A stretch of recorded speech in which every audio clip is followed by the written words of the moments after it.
right, well, welcome back to the Sean Trey Show. Today I have with me Andrew Huggins. And Andrew, welcome to the show, Thank you, man. man. Appreciate it. Yeah, so Andrew, can you tell our audience a little bit about who you are and what you do? Yeah, I'm a filmmaker. I've been making films, I guess, on a what you would call a professional level for about 7 years or so. It's been almost 8 years since I graduated from film school. I went to a school. I'm located based in Charlotte, North Carolina. I went to a school called the Art Institute of Charlotte that actually doesn't exist anymore. I have a degree from a school that isn't not real. But I had a good experience there from 2010 to 2013. I had a couple of teachers there that went above and beyond and put the effort into to help me learn screenwriting and editing and uh, it was a filmmaking degree that covered all areas of production. I was focused mainly on screenwriting and directing. So since I graduated there almost 8 years ago, I really eventually was like, I'm going to try to do this full time and make it work and make money doing Nice. it. And I worked in retail for a long time when I was younger, and I was able to get out of that and start freelancing full time about 4 or 5 years ago. In the last 2 or 3 years, it's been pretty much a full time job, especially this summer. There have been consistent projects and always something to work on. But yeah, I love all phases of the process. I my main focus is writing and directing my own stuff. I've DP'd a few Nice. very small independent feature films, and hopefully, I hope to make my own feature film. After doing so many shorts, I think it's time to give it a shot. And Yeah. hopefully, Last night, the no, sorry. Sometimes there's a little bit of lag, and if I interrupt you, oh, just tell no me to shut problem. up and dive back in. Last night I had a great interview with a young filmmaker based out of the UK who shot his own micro budget, and it was really well done, and it Awesome. was just a really inspiring conversation with him, and I was just like, it was a good swift kick in my ass to recognize, man, I need to step up and get my first feature done. I gotta do it. Yeah. But you pointed out and hit on something that I want to talk about, and you're doing this full time. Mhm. A lot of filmmakers, what was it like? How did you make that transition from it being something that you did that you wanted it to be the full-time job to it being a full-time job? What was the thing that allowed that shift to happen? Yeah, yeah. I think it. I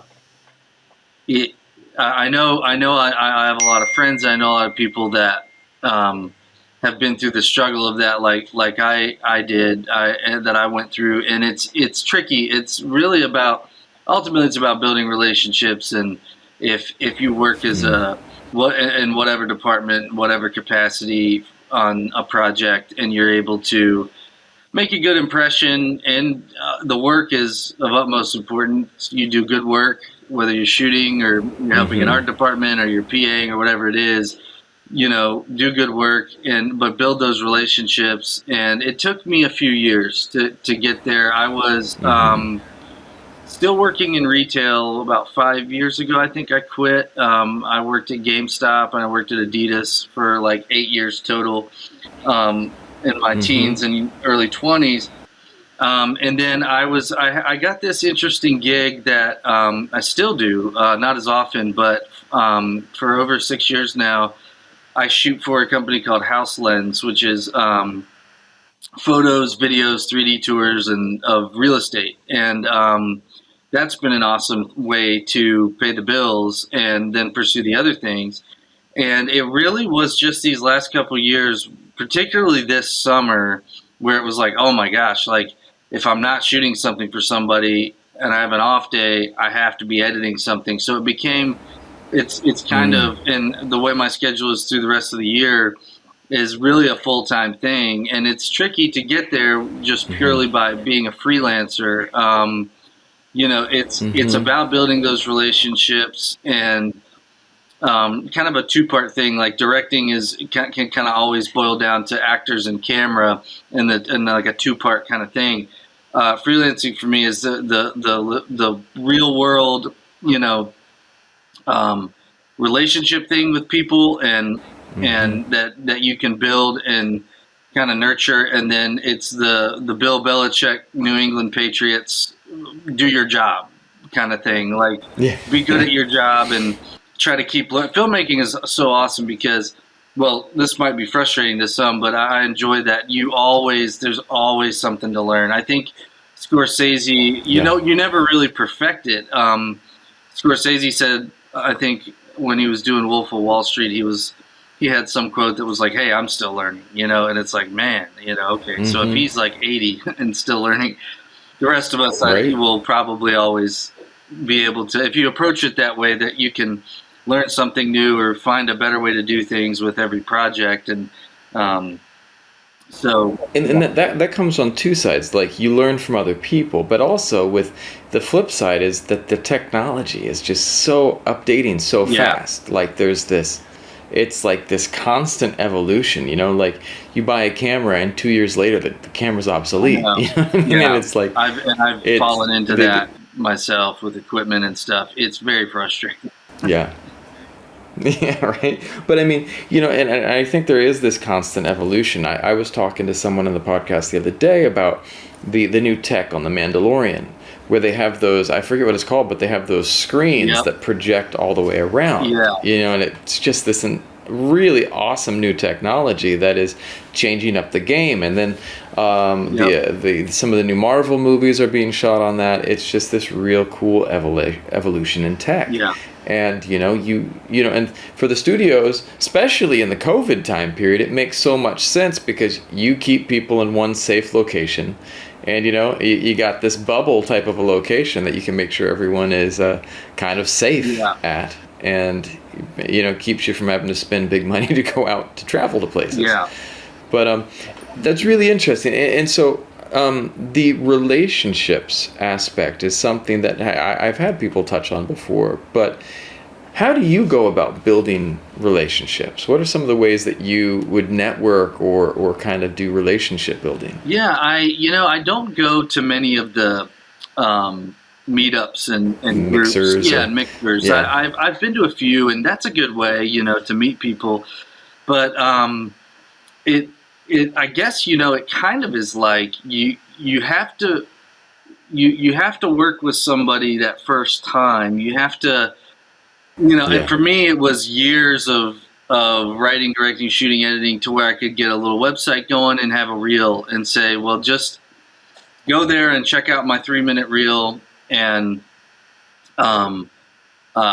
if you like it, we can collaborate. But you kind of have to get that first that first instance of working together, and building a relationship outside of the work. And then when you're there doing the work, as filmmaking it's just really hard. It's so collaborative, and there's a lot of people on set, and it's tough to get, so it's tough to get the director, if I'm DPing or something, I'm the director's vision, or if I'm editing, that's even more of a challenge, because sometimes I have people here, the director or writer, sit with me and kind of direct me on the editing. But anyway, it's like the relationship thing is so important, and it's something that I kind of always got from my dad's dad, my papa, when he had his own company, kind of spent like 50 years working up the ranks of this company, and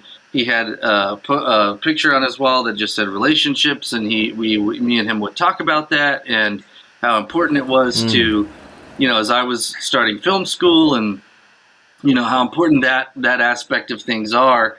And it seems obvious, like, you want to be, a good person, you want to be kind and empathetic, and it seems obvious, but a lot of people forget it, man. That treating someone professionally and with kindness and it goes a long way. And film sets are a high stress environment.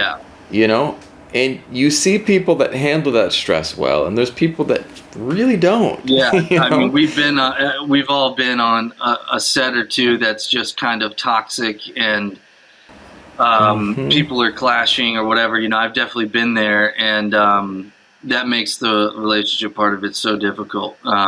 You know, but Yeah. if you can be easy to work with, and But it also builds, there's always that on sets like that, there's always the one person that's kind of creating the toxicity, yeah, but there is still, even on a set like that, a camaraderie between the rest of the crew. You know what I mean? yeah, This idea, hey, we'll come together and kind of survive this together. yeah, But that's really interesting. And the flip side, that was the friendship side, but the flip side, doing your job well. I love that, the Bill Belichick yeah. reference. You just got to be good at what you do. Yeah. How did you go about honing your craft? I mean, school is one thing, but how did you go about really honing your craft after school? What was some of the stuff that you worked on to get better? Yeah, it's interesting because a question that comes up all the time is film school worth it? And I just said recently to somebody, no, it's not. For me, it was great. I had a couple really good teachers, and I needed the 3-year experience I had in film school for sure.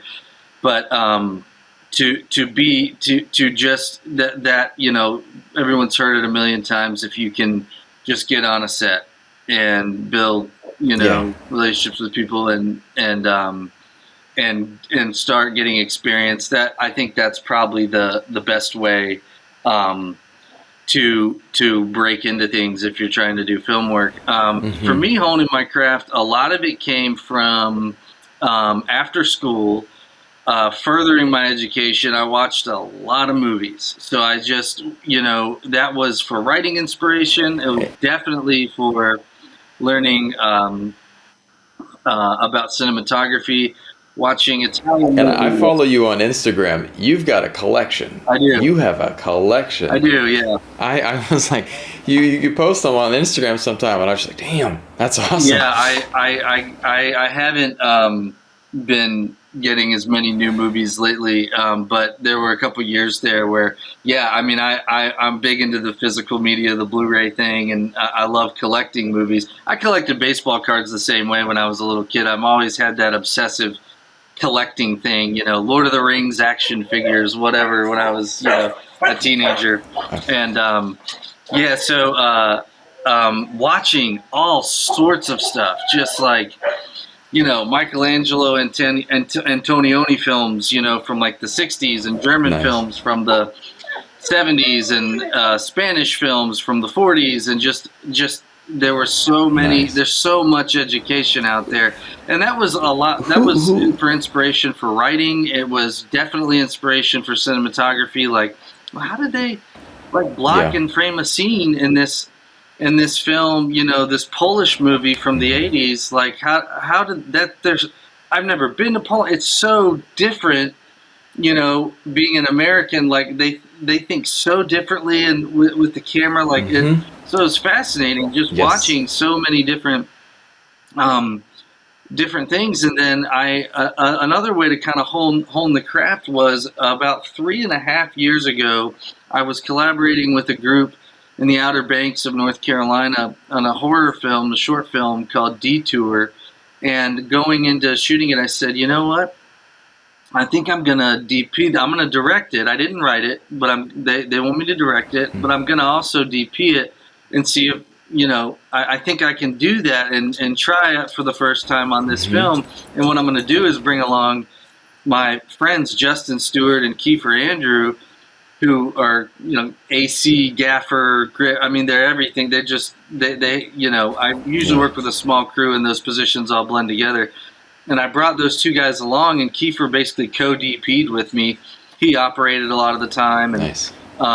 And since that short film, I started doing it more and more, and was able to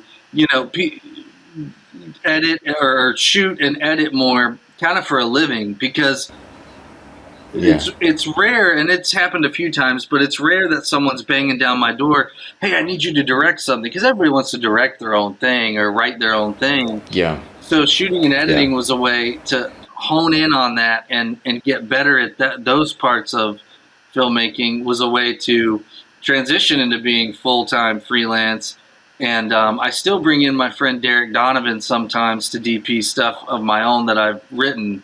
But I've been able to Nice. just shoot a lot more and get better with each project. Hopefully, that's my goal, is to always learn how to, scene by scene, really shot by shot, just kind of, okay, how, what works better with this as far as how I'm lighting it or how I'm framing it, how the camera's moving, whatever is happening, and just trying to get better. I mean, that's the exciting thing about filmmaking, like I said, is you can, it's a lifetime's worth of trying to get better at it, and you'll never perfect Hmm. it. I always say, like, even David Fincher, who does 99 takes of a scene of dialogue at a Right. bar, I still don't think it's probably even perfect in his mind. Right. Right. Well, and we touched on things, and we've had conversations about this outside of this podcast Hmm. about gear, Yeah. and it's like, but one thing too is like it's gear is that rabbit hole that you Yeah. could deep dive down for a lifetime, Yeah. but filmmaking gear wise has become much more accessible Hmm. from the standpoint of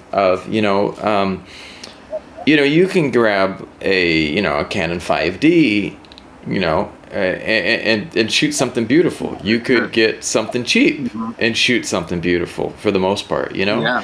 You could grab I've been seeing people shooting on the iPhone Yep. and making films. Yep. You're not getting that that shallow depth of field and everything, but you can do it. Yeah. It's about the storytelling. It's accessible, but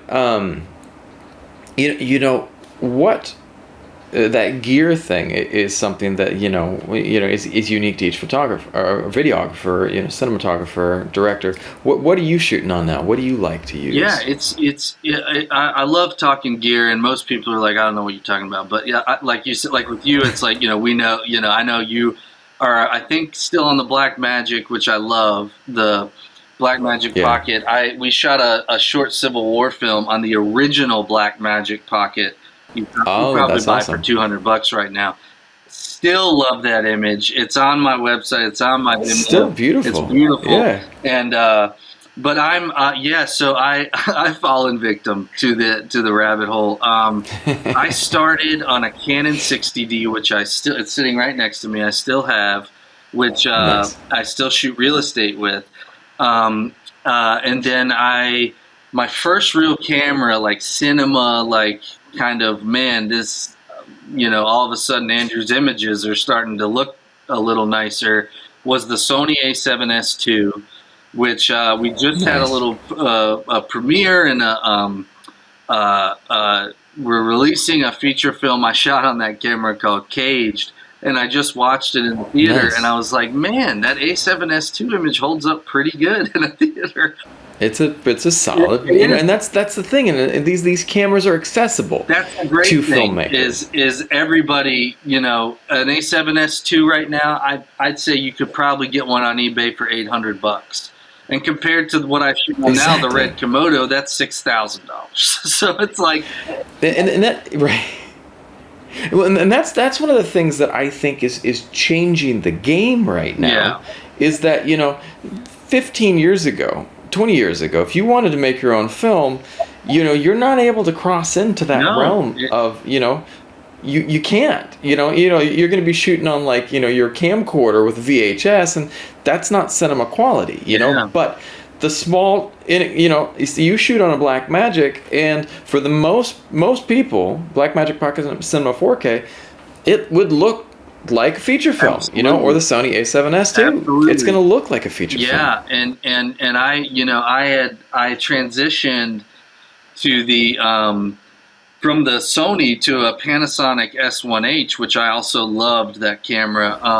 It Mm-hmm. eventually got an upgrade to do 6K ProRes RAW, and I was like, man, putting this image up against red Mm-hmm. images, and it's pretty close. And then Yeah. I was having an issue with that camera where it was giving me dead pixels in the ProRes RAW footage. I think it was actually an issue coming from the Atomos Ninja recorder that you had to use with it. But Mm. that camera was pretty close in price to the Red Komodo, and so I eventually, I sold that and I upgraded to the Red, and I told my friends, okay, look, I shot a couple things on the Red. I got it in the springtime this year, and I was like, look, if I try to get another camera in the next 10 years, please, stop me. This is ridiculous. The 6K Red is it's all I don't need anything other than this. And I've had an absolute blast Yeah.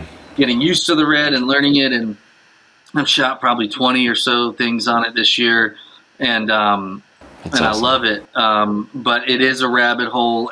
But to your point though, about things being more accessible, price wise, for $1,000 you can get something and go shoot a feature film. I love that. It's awesome. We were talking about the Me iPhone too. thing. Steven Soderbergh and Sean Baker are great Exactly. filmmakers, and they've shot features on iPhones that I love, and so it's an exciting time. You're right. I mean, 15, 20 years ago, what are you going to do? Shoot something on a camcorder to mini DV tapes or high 8 tapes, and it does not look like a movie. Doesn't So not at now all. is an exciting time, man, and there's so much cool stuff on Vimeo and YouTube that people are just no budget, but they have one of these cameras that has a nice sensor, a 4K image, and they go shoot something. And it's like, honestly, Mm-hmm. like, I have a buddy that shot something on the Blackmagic 6K Pocket,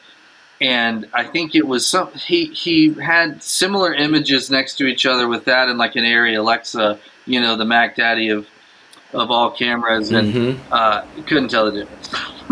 Couldn't tell the difference. And that's what I was thinking. Yeah, I want to get that 6K Blackmagic. I like that Yeah. one. And it's just one of the nice things about that is with the EF lenses, it's so easy Yeah. to rent anything. Yeah. You can rent stuff like so simply. Well, that's really cool. Now, when did you realize that you wanted to get into film? What was the catalyst that kind of kicked you off onto this journey? Yeah, and so it was when I was 16. My good friend Nate, who was a few years older than me, he and his younger brother, my best friends growing up and still are. And Nate had a really big influence on me in terms of movies, because he was 3 years older than me and he was accessing different things when I was like 15, 16 years old that I would have had no idea about otherwise. And I saw a movie called Layer Cake that Matthew Vaughn did with Daniel Craig. With Daniel Craig. And I, to this day, Great just movie. love that movie. And he exposed me to that Yeah. movie. And then when I was 16, I actually had to sneak into the theater to see it because it was rated R. I wasn't 17 yet. And we went and saw The Departed. And I still love that movie. Scorsese, I think it did win Best Picture that year, and he won Best Director, I think. And so those two movies, kind of mobster type gangster movies, were so fun and entertaining and deep and rich in their storytelling. For me, I think at 16, that's when I had a first thought of like, what's the process? How do they make these? I'm enjoying them as a viewer, but like, man, wonder like what is the deal with like how you write something like that? Like William Monahan wrote the screenplay for The Departed, and it's just I think an amazing script, and it's like, how does he do that? And what is the Michael Ballhaus, who shot that film? What's he doing with the camera to make it so interesting? And I didn't pursue that as a 16-year-old. I just had an interest in it, and I played a lot of video games and loved the storytelling and video games, and was like, man, storytelling would be like a really cool career. So I kind of then said, "Oh, go ahead." No. I'd love for you to finish, but I'll come back to that. The idea of video games training young people nowadays in the narrative structure. You know, it's something that is, it's like, you know, I'm a bit older than you, I'm pretty sure. And, you know, I grew up with dun dun dun dun dun dun. Yeah. There wasn't really the same narrative structure to Mario, but, you know, Yeah. the newer video games, there's definitely narrative structure, you know? I get inspiration and stuff from. There's a series on PlayStation called The Last of Us, and it's just like you're I know playing the a last. movie. I mean, it's Pedro Pascal is going to be the oh new yeah, lead actor in I'm the, so the pumped. film adaptation. Yeah, I love him, love The Mandalorian, so I'm hoping he's that turns out yes, awesome. he's playing the main male character Joel, and that Hmm. I think he's going to be awesome. But yeah, video games were a big thing for me. RPG style games that really focused on story, and you know, and then you know those few movies I saw that really stuck out to me, and then I did some community college classes my junior, senior years of high school. I was homeschooled, so I kind of had the time to do that. My mom had very specific curriculum for me at home, but I got some college credits out of the way. I wound up at Appalachian State my freshman year, and for one of my electives, my friend Nate, who was a senior that year as I was a freshman, he was sitting next to me on his computer, and he said, you're never going to be able to get into this intro to film class because all the seniors have priority and everyone wants to take it because it's fun. Um, so I'll join it and then drop it and you add it at the same time. And we did that, and I got into that class as a freshman, and my teacher for that class, Craig Fisher, was this awesome, fun. Like he wrote comic books. He would go to comic book conventions as like a guest. He wrote comics, and he taught me like all the film terminology and a history of film. And I was 18 years old, and then I left App State my freshman year. After that year, I went to UNC Charlotte my sophomore year as an English major because all I knew I could do academically was write. That was really all I could. You know, I was like, well, if I, you know, everyone expects me, my family, everyone expects me to get a degree. I'm probably going to have to be an English major because I'm just so bad at math and science. And and anyway, I took some writing classes there, and I hated school so much. And I found the Art Institute, and wound up when I was 20 years old. That's when I started there, and school became fun all of a sudden. And it was like, you know, oh man, you know, I don't at the time I was also really into music, and I was like, I don't know, I had no real aspiration to like make films for the rest of my life.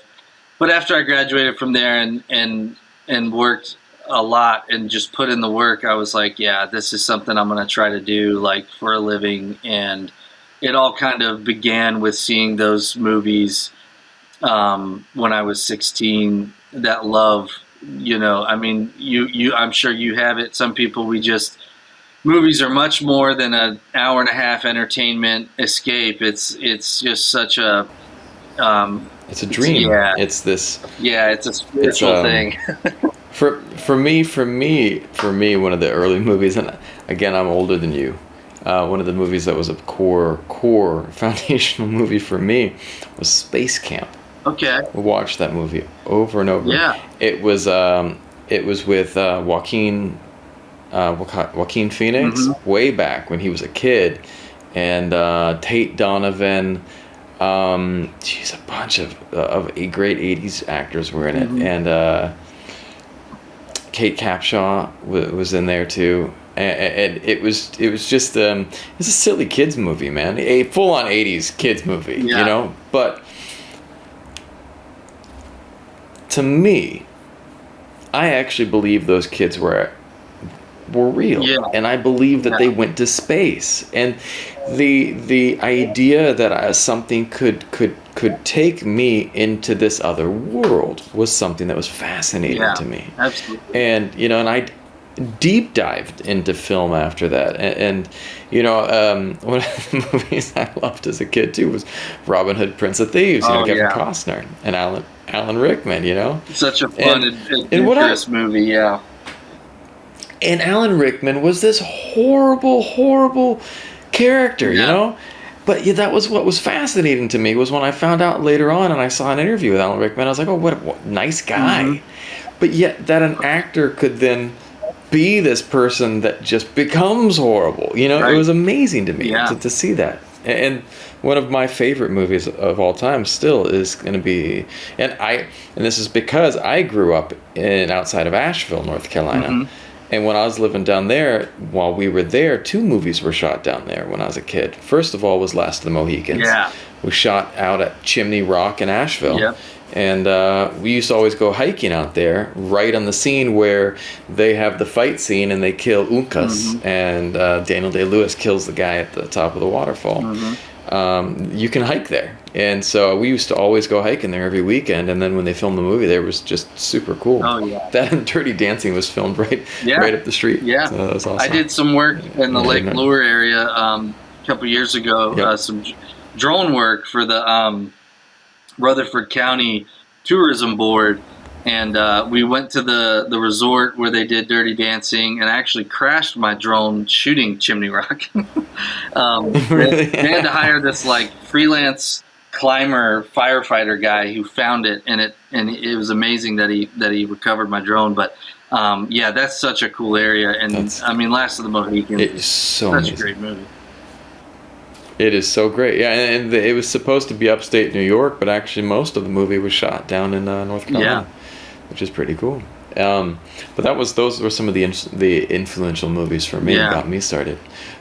Now, what do you see as kind of your next steps in your career? What are you trying to aim to do next? What are your goals that you're working on right now? Yeah, for the past 3 years or so, there was one point where I even told my friends, I said, this was probably like 3 years ago, I said, I'm not making any more short films. I got to make a feature. And all I've done since then is make like 17 short films in different capacities. Some of my own, some, mostly collaborating with other people.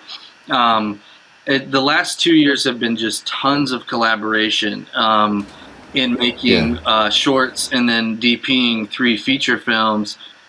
So my next step, my goal is to make my own feature film, and I've had so much fun these last couple years doing the collaborations. Most of it's been short film work, but it's time. I've got an idea that I've been working on for 3 years. It's time to script it out and try, for if, this probably will not happen because I've said I'm going to, do it. I said most recently, like in the summer, I said, oh, we'll try to make the feature in November. Well, another feature for me to DP has come up in November, so it's not going to happen. But I've said, or I'll say, maybe springtime. I'll make my own feature, like an 8, 9, 10-day shoot. Everybody gets paid. Down and dirty, 2, 3 locations. Very micro budget type thing. But I have such amazing crew and cast that I like to work with here in this area, North Carolina, and I would love to do a feature because then it becomes a business. You can market it. People could potentially purchase it. You could maybe get it streamed. Short films, the reality is no one wants to buy my short films. That's, it's not a money-making thing at all. But they're great if you use them as a proof of concept, as a calling card, but once you've done, when you have a group of them done, there is a point in time that you have to kind of make that jump off point to the next step. Yeah, and doing festivals has been a blast. I don't go to as many as I used to, but, the short film game of trying to, whether it's a 3-minute film or a 25-minute film, this latest one that I'm going to work on editing this week is probably going to be more like a 35-minute short film. So whatever it is, telling the appropriate story within the time frame. And with a short, I usually try and pack as much in as I can in story material. Sometimes, I do like really my natural interests in watching films are, I like slow-paced family dramas, things that have a deliberate pace and or maybe about familial relationships, and that's the two short films in the last couple years that I've been able to make that are wholly mine. I didn't have to appease anyone else. I wrote them and directed them and brought in my friend Derek to shoot, and then I edited. Those two films are about family, and they're dark and a little bit depressing. I always make that joke in Q&As at film festivals when they give me the mic. I'm like, sorry, to bring the entire mood down of this. I know my film is super depressing. They usually put a comedy somewhere near my stuff, to balance it out. But that's just, the kind of stuff I like. But anyway, yeah, the next step would be to get my own feature off the ground in some way. What genre? So that kind of answered my question. I was going to ask you what genre you're aiming for on your feature. I wasn't going to ask you your story idea because those are sacred. But what type of genre are you looking for to kind of embark? I've written quite a few notes on it, and I've written a couple pages of the script. I'll start over. I think when I finally bear down to write the script, it'll probably, with the notes and the outline I have, probably write itself in about a week or so. Nice. And I hope, so I've been mulling it over quite a bit, and it is a family drama set in America in the 1950s. So it's mom, dad, son, daughter. The kids are like anywhere from 8 to 12 years old. They're pretty young, and I think it is definitely a traditional drama. There's, I think, suspense thriller a little bit, and maybe a little bit of horror. I love horror films. I love that genre, and I've done horror is a solid starter genre for a lot of features. Yeah, most filmmakers, short films or feature films, horror has a big audience. I mean, it's like, a lot of people just love to watch horror films. So I don't think this will be like jump scare, traditional kind of horror that way. But, I do like that modern Ari Aster, Jordan Peele type, just super uncomfortable, creating a tone. Mm-hmm. I love that there's this brief quote from Todd Phillips, who did the Joker movie, where he was saying, as a director, he said, I am a purveyor of tone. And like, I love that. And it really is like creating, some kind of really uncomfortable, tense drama and really rich tone is what I'd be going for in this feature. But those are the kind of the genres I think it would fall into. That's a really, really interesting concept that I'd love to dive into a little bit more. Mm-hmm. The idea of working not just with a story concept, but a tone. Yeah. Well, how do you think you would a writer could approach that when they write? How do you think that they can better analyze or better look at tone in writing? Yeah, I think doing or research. Filmmaking. Yeah, doing research on by watching all sorts of different kinds of films and kind of studying what films, a lot of the old Japanese films are so great at tone, the Akira Kurosawa movies and stuff. Like these, I am a huge Kurosawa fan. Yeah, me too. Huge Kurosawa fan. Yeah, and I But even if you go with Kurosawa, you go to Kurosawa and you compare him to like the Lone Wolf and Cub series. Mm-hmm. Did you ever see those? I haven't, but I want. Yeah, I know. Yeah. Yeah, and the tone is completely different. The Kurosawa stuff is much more traditional. It has this much more reserved tone, but like the Lone Wolf and Cub stuff is just ridiculously irreverent. Yeah. And so they're very different. Yeah, and I love thinking of filmmaking in terms of tone, and I think for writing,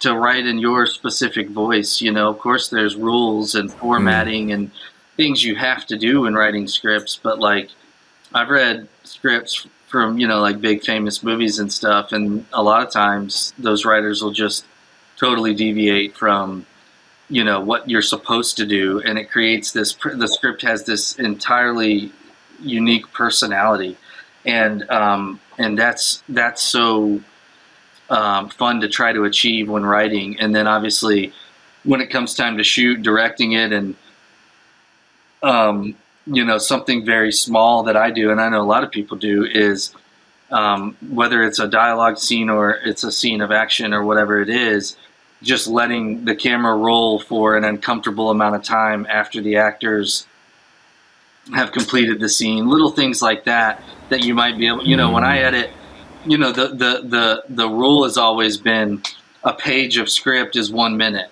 on screen. Yeah. But when I edit my own short films, like, that is never the case, because I don't try to do anything in particular, but I've noticed I tend to just hold on actors' faces for a lot longer than maybe someone else would, or let a wide empty establishing shot just sit there for like 8 seconds instead of 3 or whatever it is, and you can kind of build a tone that way.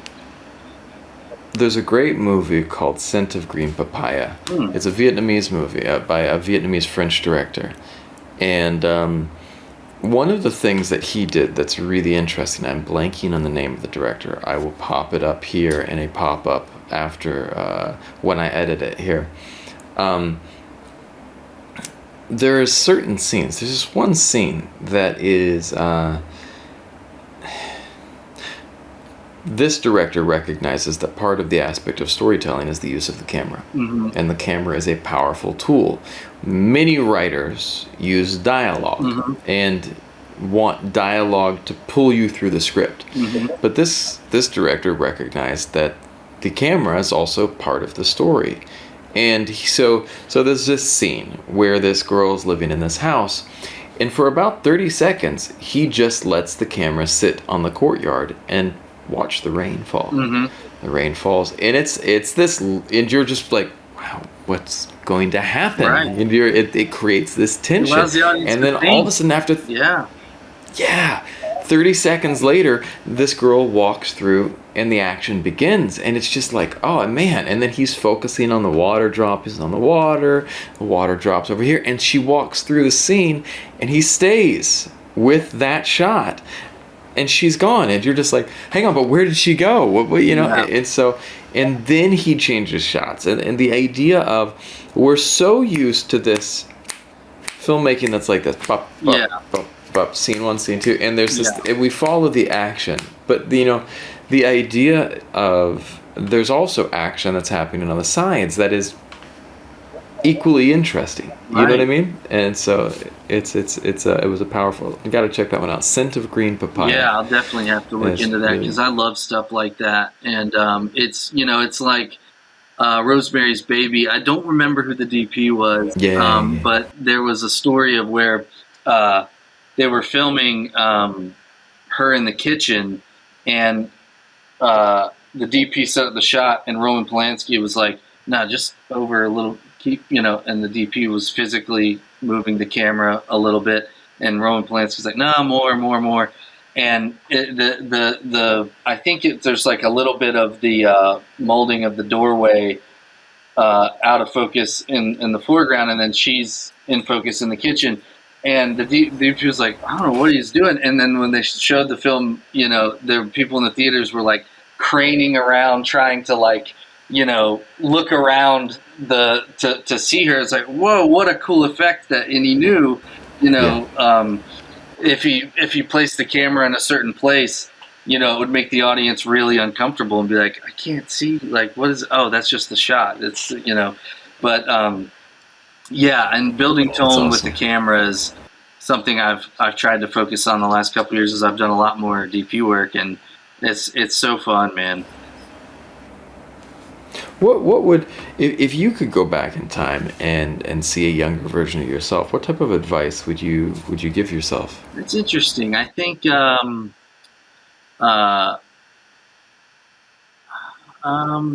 would I say? I would say probably something that I preach a lot is screenwriting is everything, and the script is everything. And I would probably remind myself of that, and slam that into my head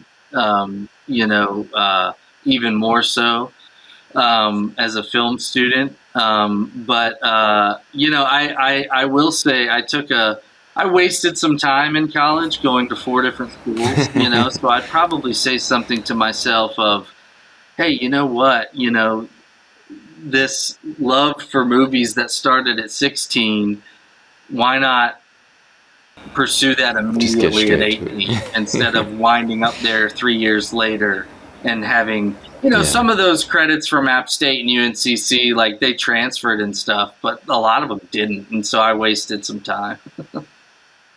Yeah, I feel you, man. Yeah. I remember my dad, when I was in college, I bounced around major to major, and I'm glad I studied history. And one of the things that I really liked is that I learned about stories. Yeah. I learned about, studying history, you learn about all these great stories. And, and in university, for me, I got into the classics. So I read one of the classics that I was doing because I was a history major, was I got to read a lot of these Greek and Roman poets Mm-hmm. and playwrights. So I read, Sophocles and some of these traditional, plays that were just amazingly, Yeah. and the structure created, just inspired everything from Shakespeare onward. Mm-hmm. But my dad came up to me, and there was this new major at my university called digital media technology, which was essentially digital filmmaking. Yeah. And he's like, you should check this out. It's such a great major. I was like, Dad, I don't want to do digital media. Now I was like, dude, if I could have gone back Yeah. and gotten into that, it would have kicked off my filmmaking degree, But, Yeah. Live and learn, right? Right. Yeah. I What, think what, we what all, sometimes make mistakes like that, or, wish we'd done things different, but, but it's never too late, right? it's never too late. No. Yeah. We can. Yeah. Yeah. What if I had a Aladdin's lamp here? Rub it, genie pops out, gives you some wishes. What would you wish for? What would you like to try to accomplish?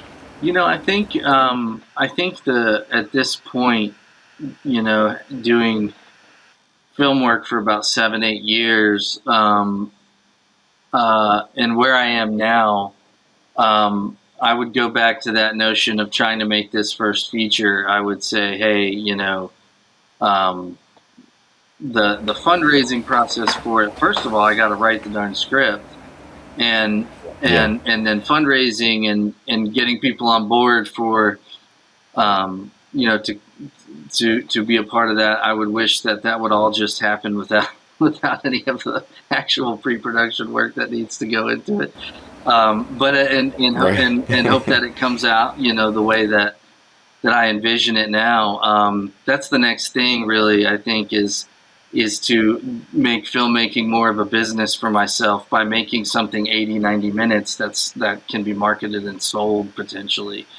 Other Hmm. than that, I don't really, I'm very happy with the way things have gone during this journey so far. I don't,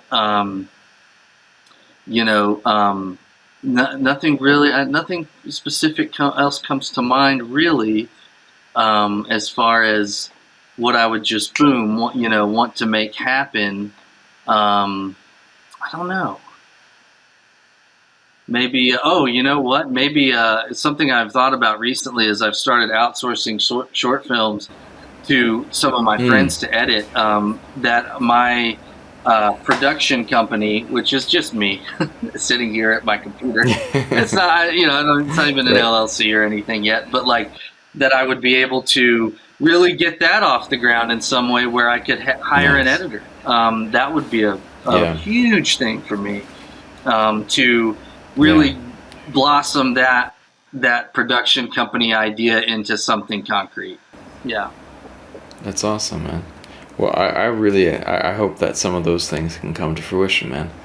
That's really Thanks, awesome. man. Well, I wanted to say I really appreciate you coming on to the This was podcast awesome, tonight. man. Anything else that you'd like to share to the audience tonight? I'll just say, I'll do like a shameless plug deal. I I, love it. I do have a website I direct everybody to. It's sagenightcinematics.com. And so if anyone wants to collaborate or do anything film related, I tell people just go there. It's pretty out of date right now, embarrassingly, but it does have my But it's up. filmmaker reel and stuff like that. 2 hours worth of short films. I don't expect anybody to watch, but they're there if you want to. So, you know. That's awesome, man. Well, yeah, I hope we can steer some people in your direction, man. Thanks, man. But thank you so much, brother, and hopefully we get to have you back on the podcast Absolutely, sometime. man. Thank you.